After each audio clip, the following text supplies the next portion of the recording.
Hey guys, Mike here. So today I'm here to talk to you about Underwater. In this review I'll be going over a brief summary of the plot, my quick thoughts about the film and whether or not you guys should go and see it. So I'm going to try and keep this review spoiler free. However, if you don't know anything about the film and you want to go completely blind, then it's just come back to this video once you've seen the film. So with that, let's get started, shall we? It's pulling me underwater! So Underwater stars Kristen Stewart as Nora. In Underwater, an aquatic research facility is recently hit by an earthquake which absolutely devastates the base. Now the remaining survivors must go through hazardous conditions to get to safety, whilst at the same time they're being hunted by something unknown. And so we have Underwater. So I'm going to be honest with you guys, I didn't really think that this one was probably going to be any good when I first went into it, because I'd heard kind of mixed to bad reviews and it didn't really make me hopeful that I was really going to enjoy this one. However, I found that I fairly enjoyed this one, because right from the get-go, Underwater doesn't waste time getting you into the main story, because there's pretty much about maybe 1, maybe 2 minutes of dialogue of Kristen Stewart walking around the base brushing her teeth before the base is suddenly devastated. And then from there, her and the rest of her crew go into survival mode. And there's not really much to say about the cast in this one.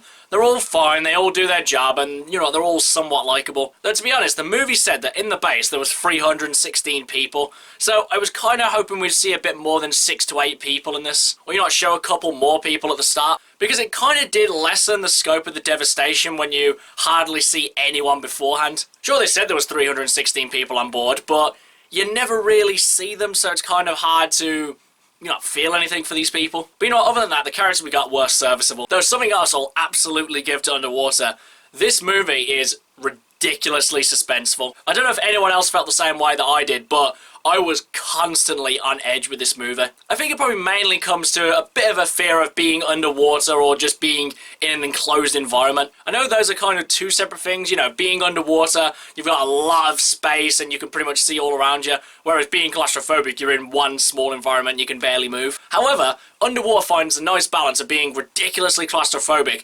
and making you feel like anything could attack you at any time. It kind of reminded me of a lot of underwater sections in a lot of video games I play, because pretty much as soon as you get underwater, that's it, you're constantly on edge and you're wondering what could attack you and you don't know where it could come from. And that's definitely the feeling you get from this movie.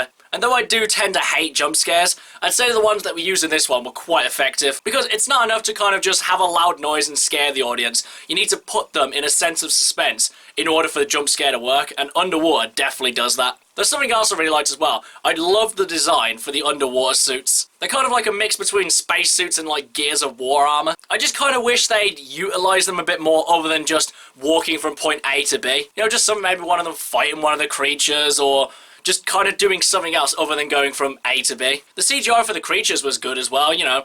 The designs weren't anything, you know, too outlandish, and, you know, it was good enough for the story. Though I would say there are a fair few issues with this movie. The first one being that Underwater doesn't really ask or answer enough questions, because it almost seems like they're going to have a philosophical debate about whether it's right to drill under the water or something like that. But they kind of mention it and then just don't really talk about it much after that. And they seem to rarely answer any questions like, why are the creatures there? Why were the humans there? What was all this for? What was going to happen afterwards? You know, it just left you with too many questions. And lastly, I'd say the biggest problem isn't necessarily with the movie itself. It's something it can't really control. But I found that after all the good things I said about this one, it is quite forgettable. The only reason I'm probably going to remember this one is because it's slightly better than I thought it was going to be. But I can see how people are saying that they've already seen this before, or how they're probably not going to see it because it just doesn't really look all that interesting. I get that. So there's not really much else to say about this one. Overall, guys, I definitely enjoyed this one a lot more than I thought I would. The casting was fine, the CGI was decent, and as a whole, this movie was, you know, fairly good. But now, as for whether or not, you guys should go and see it. Honestly, guys, even though I have sung the praises of this movie a fair bit, I probably wouldn't recommend going to see it in the cinemas. However, once it comes out on Netflix or something like that, or if it's on TV, then by all means watch this one. I just don't necessarily think that this one is worth going out of your way to see. Okay guys, that's my review of Underwater. If you've seen it, what did you think about it? And what's your favourite underwater survival movie? Whatever it is, drop it in the comments below. Until next time, I've been Michael. See ya!